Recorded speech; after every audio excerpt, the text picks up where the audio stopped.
Okay, good afternoon, everyone. I see that people are getting let into the room, so welcome. We will continue to let people in as they come. My name is Jenny Hutkowski, and I work at Starbridge, and we are a parent center in upstate New York. And I'll be telling you a little bit more about the organization that's putting this on, but I want to first talk about and let folks know that language interpretation is available. And on the screen right now are the directions for it. You will tap the three ellipses, you'll tap language interpretation, you'll tap the language you want to hear, and then you can toggle to mute the original audio if you like. Um, you cannot use the language interpreter if you dial in or call. So make sure you're using your online audio. And as a participant joining the language channel, you're broadcast back to the main audio channel. If you unmute, you'll be able to use audio and speak. So there are folks on that channel who are going to help you and make sure that you're all taken care of. And I'm sharing, Dawn, but it is not. There we go. Okay. Um, so this webinar has been being put on by Real Transition Partners. We do these a couple times a year on various topics that are related to transition for both families and youth, but also providers. And here's a little bit about the Real Transition Partners. Just moving my images. Okay, so we are jointly managed by SPAN Parent Advocacy Network of New Jersey, the Federation of Children for Special Needs in Massachusetts, include NYC, Parent Network of Western New York, and Starbridge, all in New York State. But we do support all of the parent centers in the Northeast region. So this is a broad, all of those states have parent centers. So we will share with you some resources about how you would find your parent center in the chat as we go through. Um, but our goal is to provide information training, technical assistance, and support both to parent centers, but also youth and young adults with disabilities and their families and other professionals. Hold on. So these are a few housekeeping items, and then I will introduce today's speaker. So because we have a large number of attendees, everyone is muted so that the presentation is not interrupted.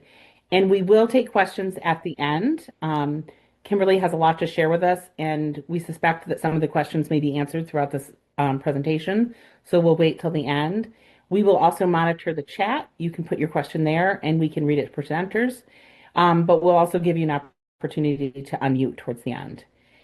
We will um, launch a poll at the end. Please, please, please tell us your thoughts. We have funders, and the information is important to those funders, but it's also important to us because it makes us better able to give you, and you'll get a copy of it, and you'll get a Google link with resources and a copy of the presentation. So fear not, you will get lots of good resources at the end of this. And the same applies to people who registered but couldn't attend today. So I am now going to stop sharing and introduce Kimberly while she pulls up her slides. So one of the topics that's important to our grant is making sure families and providers and youth understand what all the transition resources are out there. And one of them is Centers for Independent Living. And we want you to know that this is going to be generic about what Centers for Independent Living can do. They're often called CILs. Um, and every state may do it a little differently. And in a state like, for instance, like New York, it may look different in Rochester than it does in New York City. So at the end of the day, we want you to contact your own CIL, but this is going to give you a good idea of some of the resources that they have to share. And with that, I will pass it off to Kimberly, who will introduce herself. I can tell you we had a vibrant conversation when we talked about this. I really enjoyed talking to her, and so I am I can assure you you will enjoy this as well. So take it away, Kimberly. All right. Well, thank you all so much. I'm going to first just give a little bit of information about myself because it relates to a lot of what independent living does. So I am a person, if I was presenting to you in person, I am a person with a physical disability. I walk on crutches, underarm crutches, and I have a what is called a hemipivectomy, which is half of my pelvis is missing. So my leg is missing. So I had pediatric cancer when I was 2, and so most of my life I've lived with a disability. And I am also going to share that I'm also a parent of a child with an intellectual disability. And so, why I like to say that is because sometimes parenting with a disability, it is very different. It's different in a lot of ways, but it's especially with a mom probably in independent living. My son is very much being raised as within disability rights, and he's a self-advocate and very strong at making sure he gets his needs across. But I am so excited to share an overview of what Centers for Independent Living are. So the name, first of all, we don't really like the name, but the nursing home industry actually stole that name from us. We had it first, Centers for Independent Living, and we're actually very much against nursing homes and any type of institutionalization. So it's kind of funny. But Centers for Independent Living is not a facility.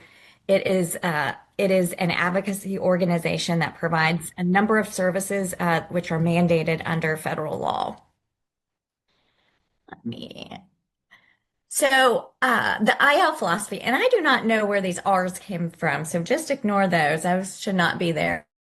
But so the IL philosophy. So if you go back and you look at the civil rights movement and disability rights movement, you will see a lot of people with disabilities leading the charge, and that is exactly this is exactly it. If you knew of Judy Heumann and Ed Roberts, those two actually created independent living, and it's a movement that really emphasizes that people with disabilities should be in control of their own life, as they are the best experts. And as a mom, I look at things a lot differently. My son, I do not know what he feels like. I do not know the stigma that he gets in school. I know a little bit about it because I got the same type of stigma 30 plus years ago. But I do not know. I know about his disability, but I do not live with it. And so that's very important because when I get into talking about transition and disability, how difficult it is. And I think I've never seen a youth that have not gone through this process that I'll show you today. So Youth with Disabilities started the movement. So Ed and Judy actually were young people when they started. They actually attended a camp. You can watch that documentary about that camp. It's called, there's a movie called Crip Camp. So if you haven't seen it, definitely look it up. It is on Netflix. But also, people with disabilities, their thoughts and opinions matter, especially when it concerns their own lives. And so sometimes, and I'll say a lot of times, people with disabilities are not actually at the table when we are talking about policies and their life. And so that's really important that we are at the table and that our thoughts and opinions, we lead with that. Uh, People with disabilities should also make decisions for themselves on how they live, work, and be a part of the community. And this is really reference to their day to day. And when I talk about independence today, what we're really talking about is interdependence, because there is nobody that is fully independent in this world. We all rely on either a system, we rely on work to get paid, we rely on mechanics to fix our cars. And we get input from people because as a person, we do not know everything. So I do want to point out that independence does not mean pushing somebody in their own apartment or house, but it means them taking control over their lives. And that means making decisions day to day, and allowing those decisions to be front and center as a goal. to be able to reach. But Ed Roberts said, instead of saying we need to take care of them, he said we need to work with them so they can care for themselves. And that is very, very, very much true. Sometimes that protection piece does come in, and you want to automatically protect people with disabilities, take care of them. But it sometimes, I will say, that causes more harm than anything. And so I'll get into that a little bit more. So why is the movement different from everybody? So we are um, disabled people, just like parent centers. We parent centers are ran by parents of children with disabilities and special health care needs. People with disabilities run centers for independent living. So these are the only disability-led program that is federally funded in the United States. So we are speaking for the disability community because we are the disability community when we're talking about policies and services, and all of our advocacy is really framed in that consumer directed philosophy. But we advance equity and justice for all people with disabilities. And that means, we understand that people with disabilities might need some tools and assistance to be able to meet their daily life activities, but that's okay. That is what we call equity, to be able to do that. And so that is a huge push that we do. We also, justice. I'm sure all of you have heard about disability justice. And what that means is we're really looking at the intersections of multiple forms of oppression. So, looking at people multi-marginalized, for example. So, people who are Black and disabled, they get discriminated more than white disabled. And there's a lot of data to show that. And so, that's something that we do take into account with all of our services, that we're not only learning about disability, about we're learning about actually all cultures and how that may impact people with disabilities. And it's very different each culture. And then we obviously commit to cultural, physical, sensory, and cognitive accessibility. So we make sure that all of our services are what we call universally designed so that people with all types of different disabilities can participate. But the neat thing about Centers for Independent Living, everything is individualized, and that is the way that the law reads as well. So it is individualized per person. And so when we meet with the person, they come sit down with an independent living specialist, and uh, they uh, they let the person with a disability lead, and usually that's never happened before. We are an agency that makes sure that people with disabilities are front and center of their services, and what I say is they're our boss. Um, okay, so disability leadership, and so. Independent living must be led by people with disabilities, and that is in the law. The majority of our management staff, actually 100% of ours, but this is in CIL in general, the majority of the management staff also has to be people with disabilities. The executive and board president should be disabled themselves, and then succession plans just ensure that continued disability-led leadership. So there's just a little background. Um, so we believe in choice, control, and self-determination. Those are words I'm sure you all are familiar with, but disabled people are experts in their own lives. And again, when I gave the example about my own son, I do not live with fetal alcohol.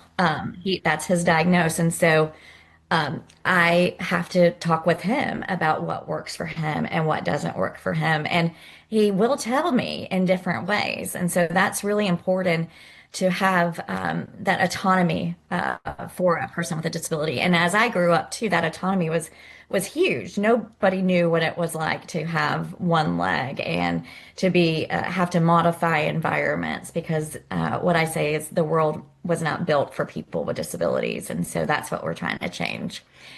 Um, we also promote social model of disability, so we don't really focus on the medical model. The medical model is something that we are actually against because the medical model really sets the view as we want to fix disability. And that is not anything that our community wants. And so that is significant. And so what we do is we make sure that the social model is taught, and that is all about rights, assistance, justice, equity, employment, all of the things, but making sure that the rights of people with disabilities are truly protected in all areas.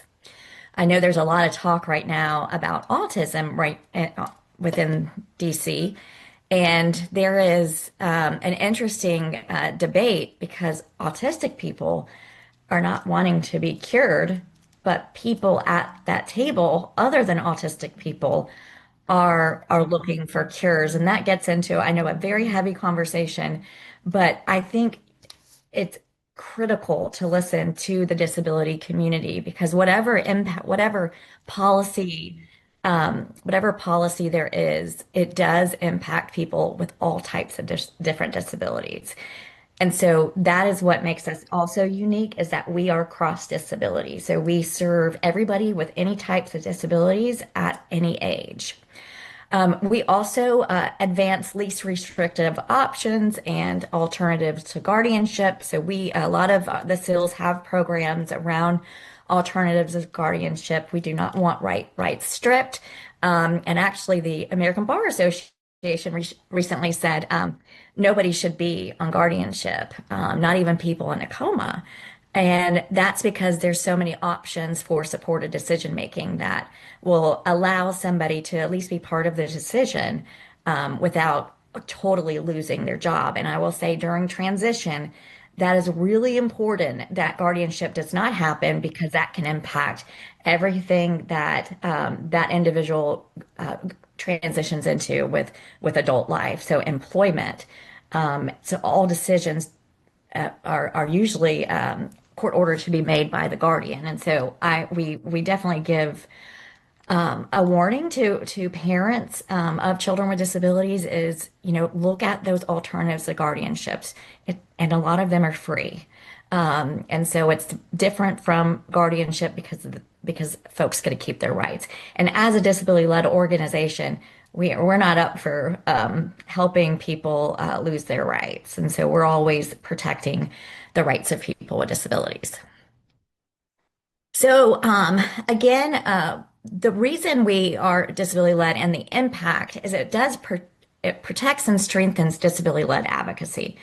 And so when there's a bill or when there's a policy made about us, it's really important that we show up and we're there to give that input. We engage in the individual and systemic advocacy as well and change. And so I know our Center for Independent Living was able to pass several pieces of legislation. We actually ended subminimum wage 2 years ago. So, and that transition went beautifully. There is nobody in South Carolina now that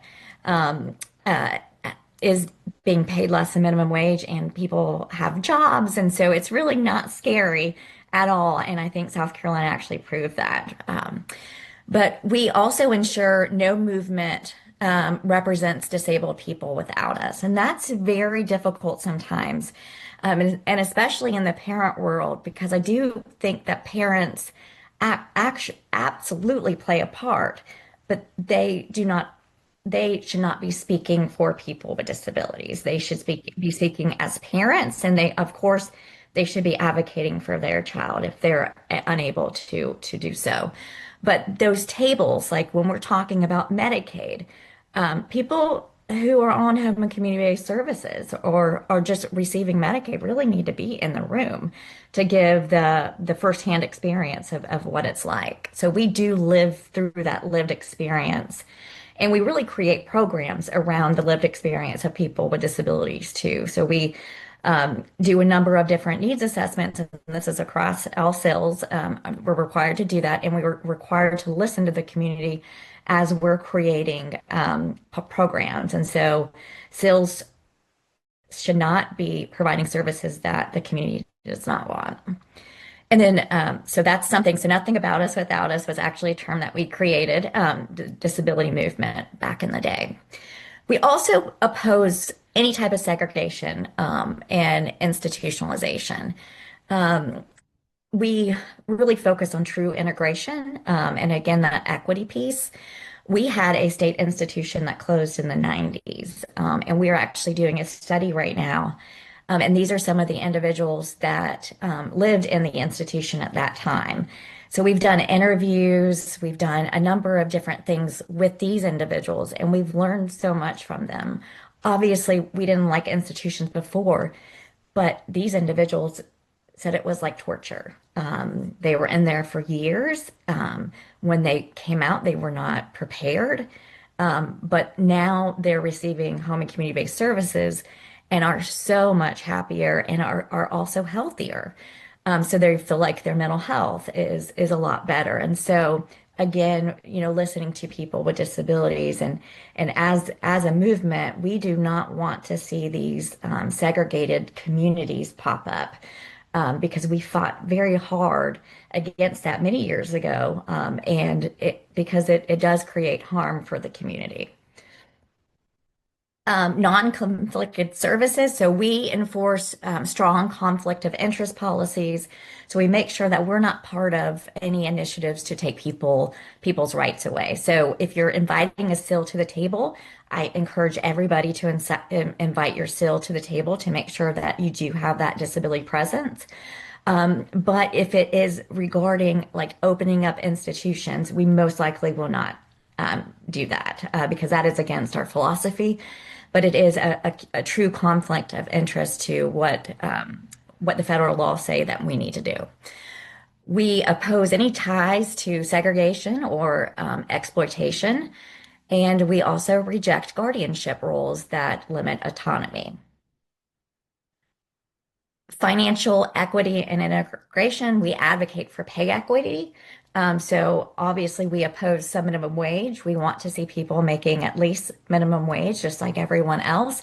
And they are fully capable of doing that because we, just like South Carolina, we watch people who are in sheltered workshops transition into competitive integrative employment or supported employment, and they're doing great. Respect and empathy. So centers share a struggle and solidarity. And so that puts us as a cross disability movement.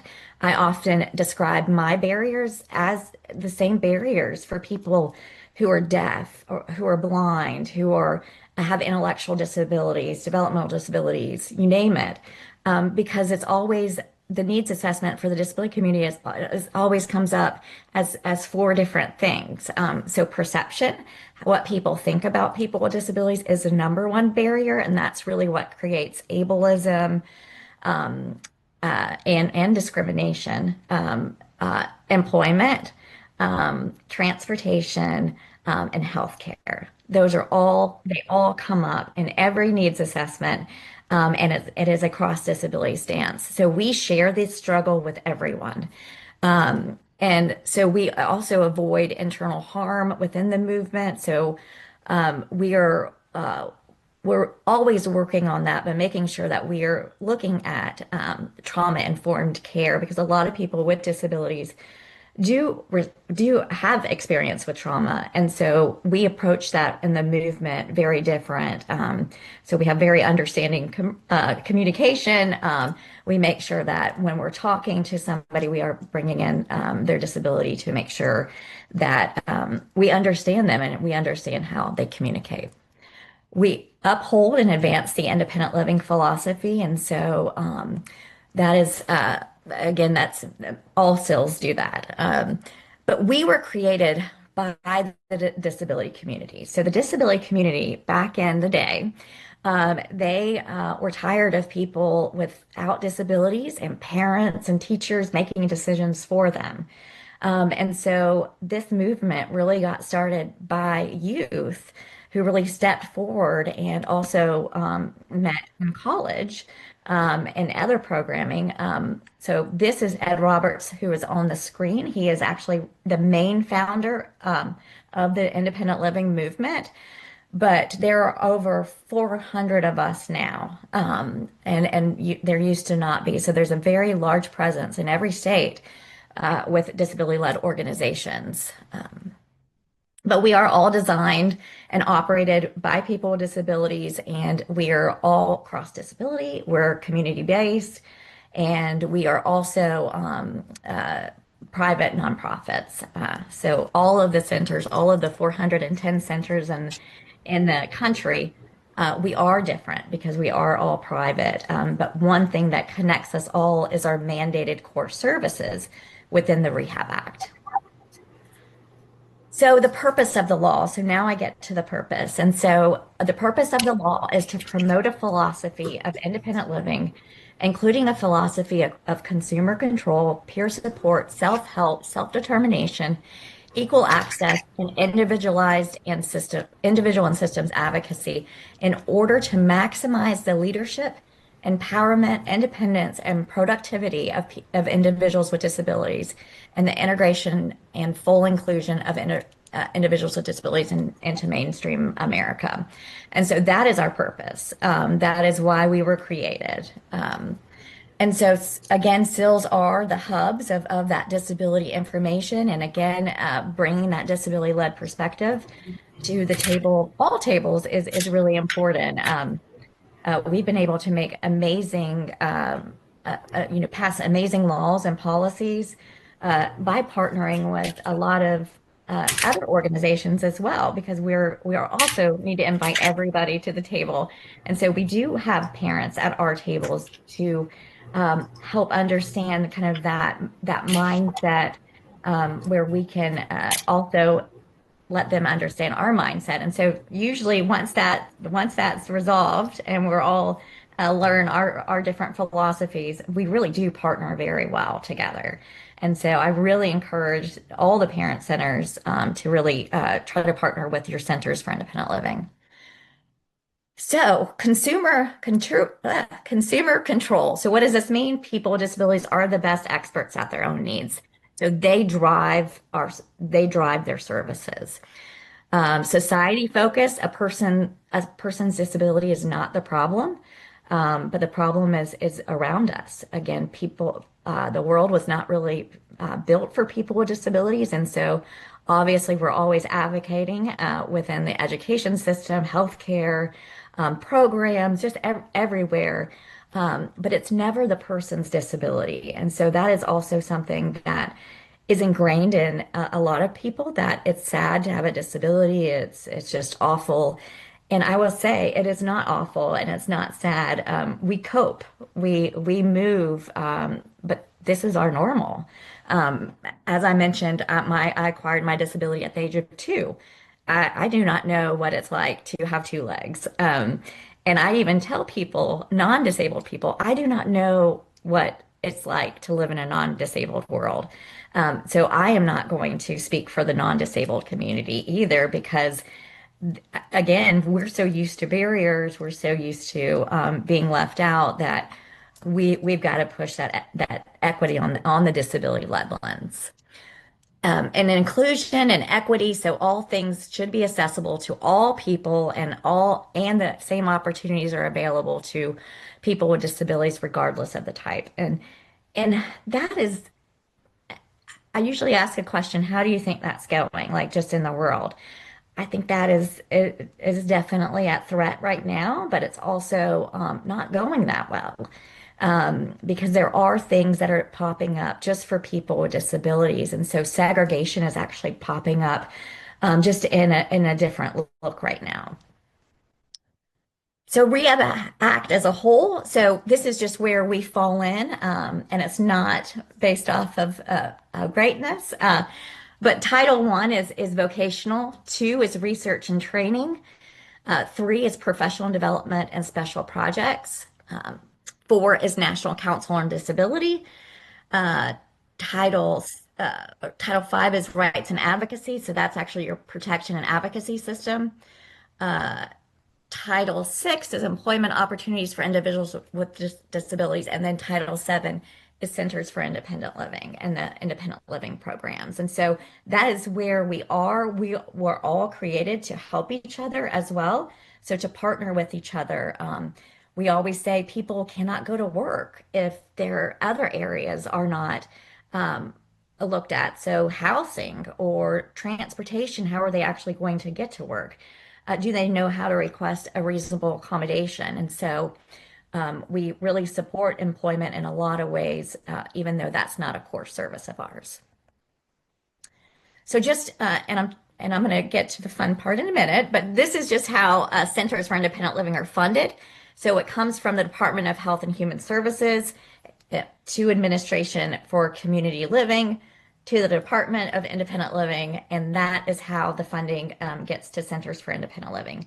We are very much underfunded, just like the parent centers, and I think we all need to work to make sure that changes for all of us.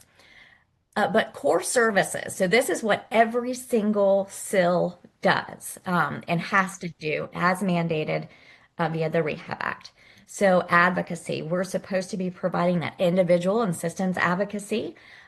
Like a lot of the parent centers, we do go into schools. But our advocacy is a little bit different. We're advocating for, especially in the youth, is self-directed IEPs, having students with disabilities really involved in their IEP process. That is step one to transition. And we always say too, start that very early. Don't start that just in high school. We really need to start transition from the very beginning. Peer mentoring and support. So that's kind of the bread and butter of our organizations. Independent living skills training. So we actually work individually with people to learn independent living skills. And then information or referral. And then what is called transition services.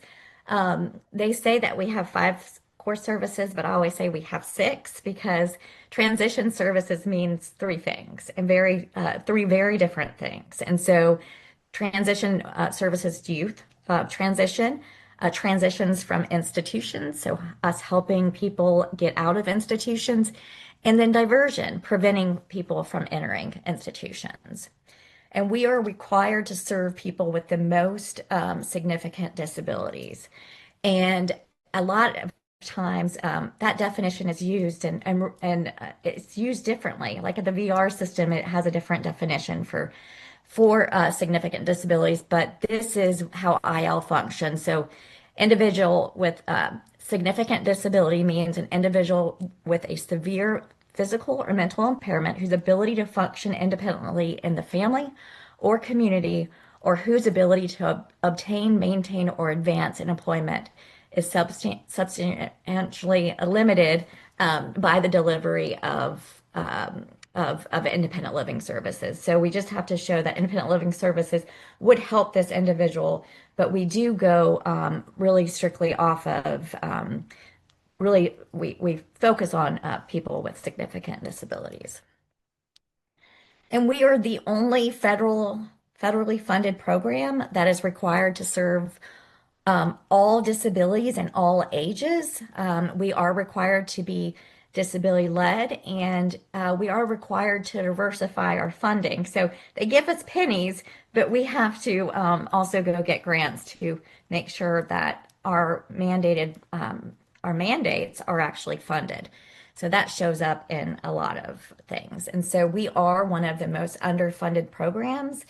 And that is something that we've been working on for years. People with disabilities, obviously there's discrimination all the time. There's ableism. But why is this movement the most underfunded for what we do? And we probably have the most mandates.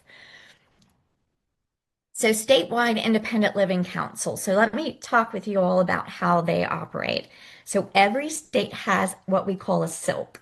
And they're in regions sometimes, but they're in states. So New York has obviously a silk, Massachusetts has a silk, New Hampshire, you name it. But council members are actually appointed by the governor. So every state has a governor. They have to have a governor appointed silk.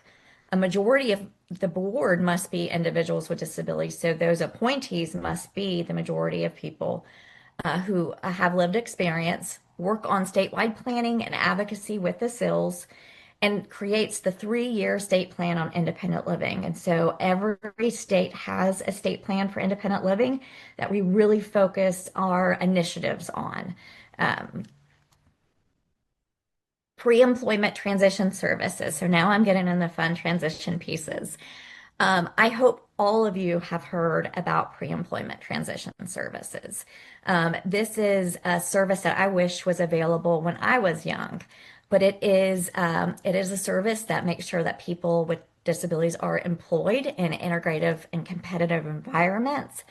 And vocational rehabilitations have to actually spend 15% of their budget to actually provide pre-employment transition services. But here's a fun fact. VRs usually contract with centers for independent living as well, which is really best practice. And so a lot of times CILs are actually going into the schools teaching that, but also teaching people how to be comfortable with their disability and in their own skin. We all know teenage years are very touchy with a disability or without.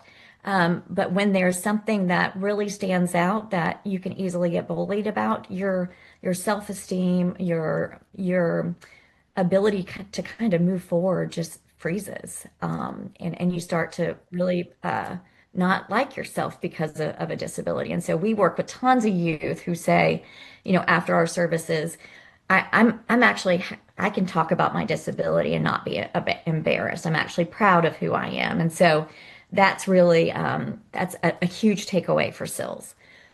But we Pre-ETS does instruction and self-advocacy, and so the best practice model is that people with disabilities are leading the self-advocacy movement as well. So people with disabilities should be teaching other people with disabilities how to self-advocate. Workplace readiness, so training for skills and different independent living skills to be able to work, counseling on opportunities and job exploration, and work-based learning experiences. So those are pre-employment transition services. They're mandated in every single state.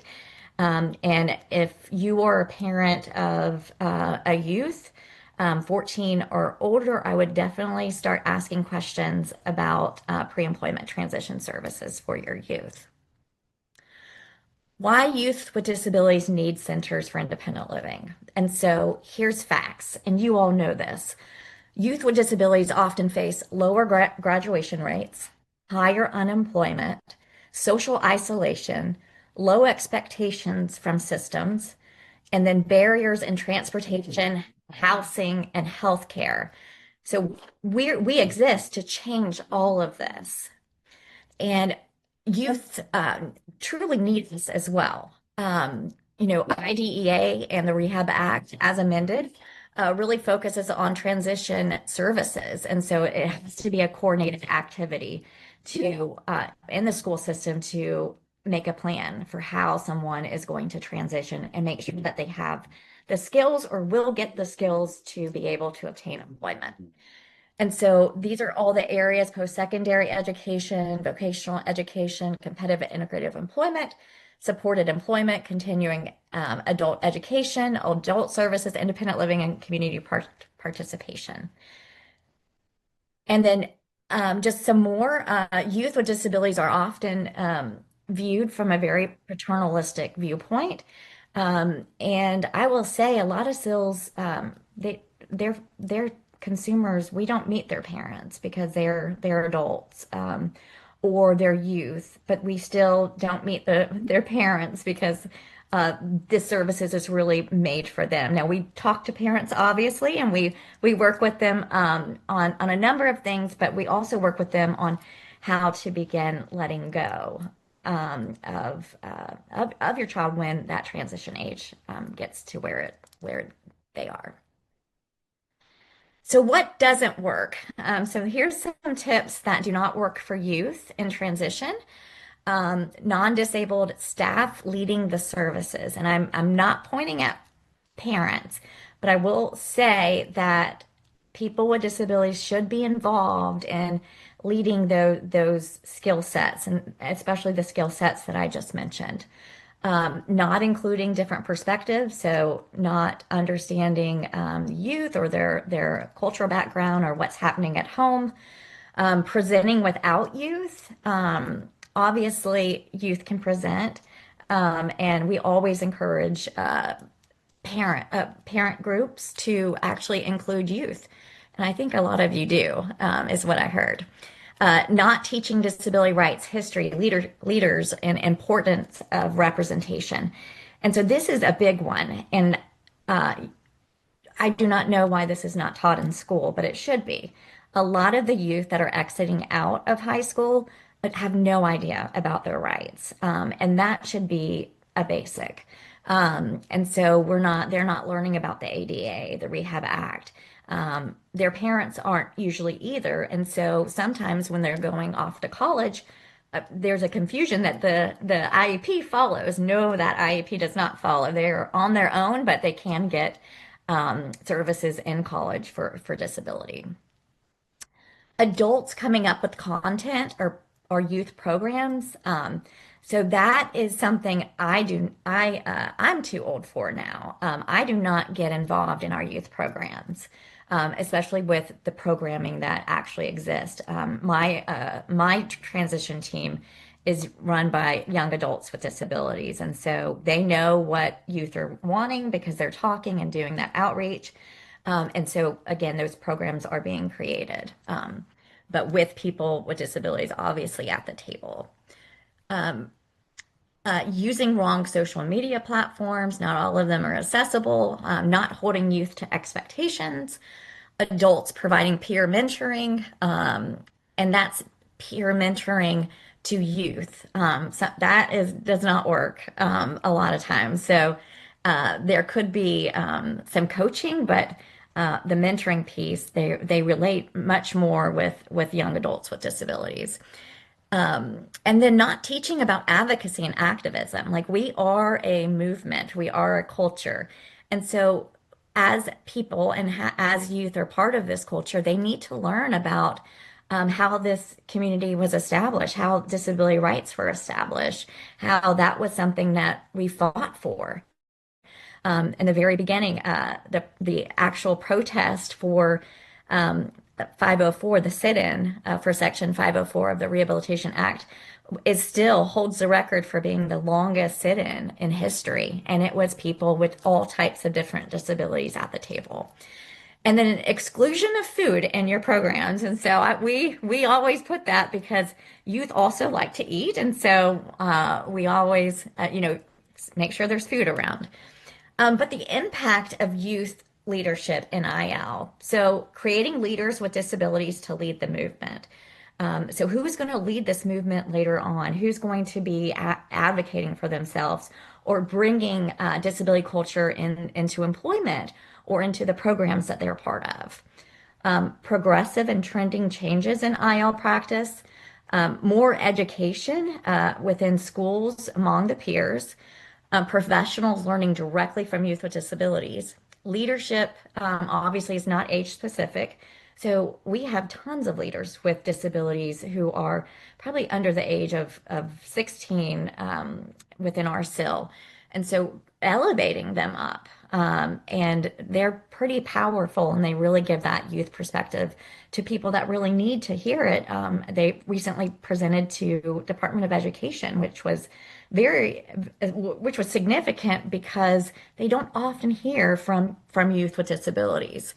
And so we focus on growth, and then we do have that culture of mentorship.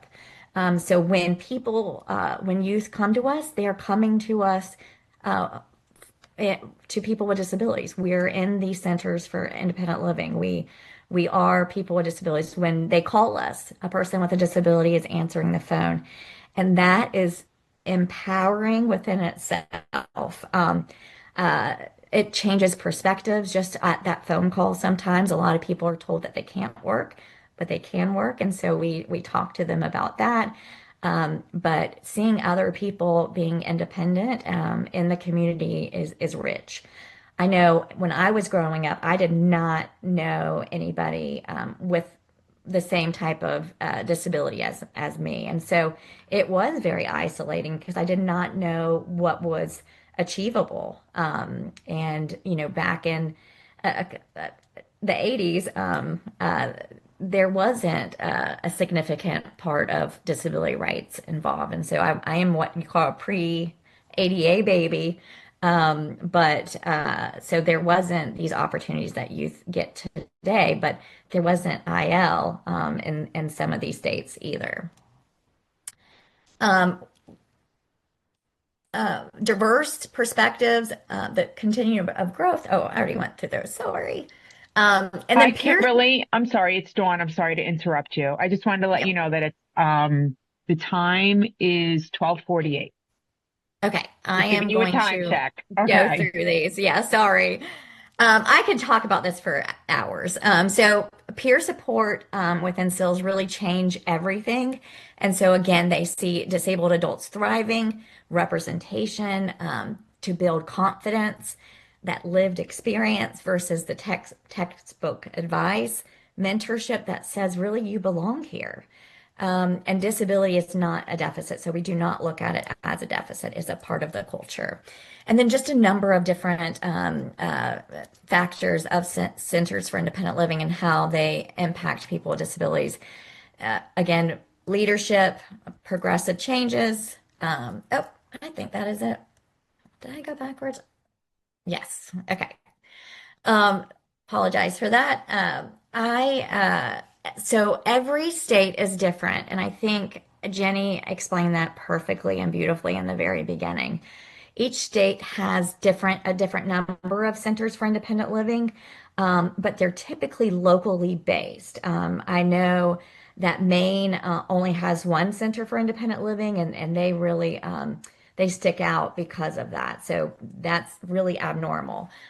California, for example, has over 40 centers for independent living. So they are very different based off of the needs of the community that they're serving. And so those are getting information from needs assessments and building those programs and developing leaders within the CIL as well. So I do have a link here that I will make sure that you all have in the slides. Um, but feel free to look at your Center for Independent Living. You can find them by state, and you can find them by the regional areas as well. So definitely take a look at that. Connect with your Center for Independent Living. I tell people this every day. It does create magic because again, it's that uplifting, empowering piece that a lot of times disabled people do not get to experience. So I'm going to open it up for questions and stop talking. Um, so any questions? And of course, you can ask about philosophy. You can ask about some of the information that I shared around guardianship. So let me know what you. I can ask a question while we wait for some questions to come Yeah. in. Because one of them is around the advocacy that both parent centers and I would imagine um, CILs are doing around the possible moving of OSEP, the Office of Special Education Programs, to Health and Human Services because they do have a medical model. So if you can just speak to like what would be your one line elevator pitch on why that's a bad idea? And I may have just made it, but you can hit it home. So it's a interesting idea for sure. And they're looking to move vocational rehabilitation as well because they're in the education Department of Education as well. Um, so if and I will speak on the Administration for Family and Children and Family. They are very much medical based. And so if special education goes over there, I will say that it is going to hurt every child with a disability because we're not going to be focusing on inclusion. We're not going to be focusing on graduation or different programs to promote independence. That will not happen within the U.S. Department of Health and Human Services under that section. Now, where this will go, I have no idea. But we will say that if it does go to Health and Human Services, it's got to go with ACL, which is the Administration for Community Living, which houses a lot of programs as it is. But obviously, we want it to stay with Department of Ed because separating special education, that's not real world. There is no, special education is not a place, but it is a service, and I think people forget about that. And so I predict lots of segregation, sorry, happening if that does happen. And so I hope everybody on this call is really vocal about that. General education is just as important. If we're not impacting general education, inclusion will never happen as well. So I see a question from Linda. Hi, let me unmute myself. So I love all that you've presented, and I didn't know about it, centers like this, so I'm going to look into one in my home state. I'm in the Boston area. I guess I'm struggling a little bit with some of the language. Obviously, we're all against institution as they were known decades ago that were horrific. But what about when you say no one should be segregated? What about schools for the deaf or people who want to, schools for the people who are blind and want to form, communities, intentional communities. And so I sort of struggle with that because I do think I've heard the phrase, people saying, with people with disabilities saying, I feel excluded by inclusion. And so I think that there are exceptions. And I think the language around we're against this can be off-putting to some people with disabilities if they need something different than what they feel inclusion can Sure. offer them. Yeah, and sure, and that movement for the School for the Deaf and Blinds, that movement really started within IL as well. But it was because there were no teachers that, you would have to truly fight the education system. And I do not see sign language teachers that know sign language. I do not see people that know Braille and what it's like to be blind or deaf. And so they are learning from a lot of times their teachers are blind or deaf. And so they are learning within the community. So that is, and that's also a choice. That's a parent's choice and a child's choice to go there. And so when I say institutionalization, I'm talking about ICFs, nursing homes, and even some segregated employment programs, sheltered workshops, obviously. But there's new programs that are popping up they're causing damage. And I'll give you an example, Biddy and Bose. I know everybody loves them, but we need to step back and look how damaging they are. Because I don't know if you get this, but I hear parents all the time saying, my kid now can go have a job. No, they can have a job anywhere and be supported. And so why aren't we working on that piece? And so just kind of flipping it around with what's coming up. And so we did a whole position paper on Biddy and Bose, and they're starting Can to you put that in the close. chat? I don't know what that is. Okay, it's a coffee store, and yeah, and so it's ran by people with IDDD a lot of times, and what we see it as the disability community is people go in there to see people with disabilities working, and so it's kind of exploitation, but also it's like a petting farm. And I hate that. Like hugs are being encouraged by these staff members, and I'm sorry, you should not teach people to hug. Definitely customers or strangers, because that could also be very dangerous because sexual abuse is 3 times more likely to occur in our community. So we've got to really think outside. But a lot of them are closing. I know ours in Columbia just closed because of that model, and the franchise owners recognize like this is damaging, this is not good. So they're creating something else which will be integrated in the community better. Thank you. And the Boston Center for Independent Living is fantastic. So Bill Henning is the ED, and he's a fierce advocate.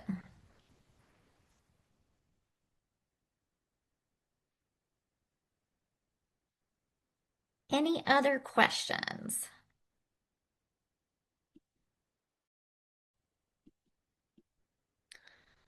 All right. I'm going to put my email in the chat just in case anybody has questions following.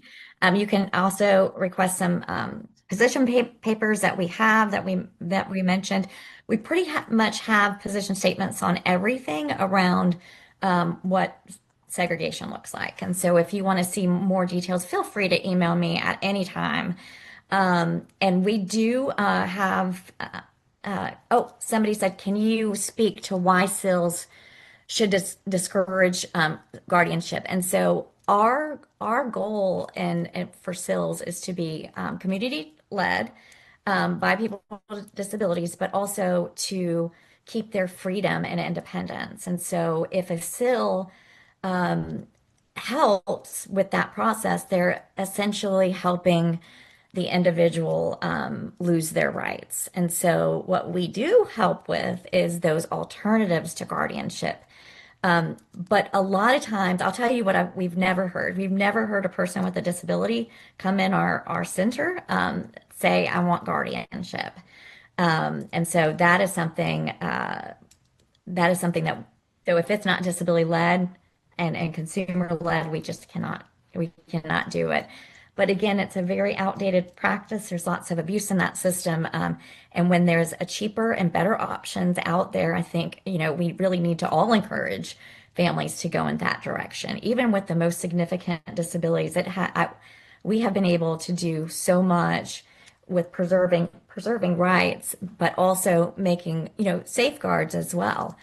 Sometimes guardianship, when a parent, passes, sometimes if it's not set up right, they're a ward of the state. And that is not anything that anybody wants to be, because that really truly means institutionalization. But I do have a whole website on that, supported decision making. So you can probably Google SC supported decision making, and you can see all of the different options. And it differs by state, but I think your states are a little bit more progressive than South Carolina. So I don't think that they're going to be. I think there's going to be more options for supported decision making. And in New York, supported decision making was born out of New York with the Jenny Hatch case. So definitely look into that if you've not heard of the Jenny Hatch case. And the language has to change, right? That we do workshops on this, and for the longest time, we would say guardianship and alternatives, as if guardianship were the standard. And schools really have a problem with that because they feel obligated to let parents know about it. And the answer needs to be supported decision making and alternatives, so that that's the gold standard. And guardianship is used only when it's very, very necessary.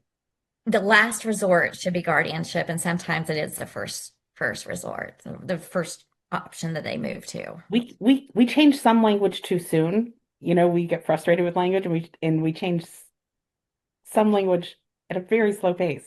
We do. So, well, it was a privilege to present to you all. And again, if you have any questions, feel free to reach out. Thank you so much, Kimberly. It's been great. Thank you. Anything Bye-bye. else, Dawn, for anybody? No, we're good. It was wonderful. Thank you so much. Lots of accolades in the chat. And lots of little hearts floating up the screen. Yeah. Oh, thank you guys. Thank you. All right. Wonderful. Have a good day, everyone. You Thank you too. so much.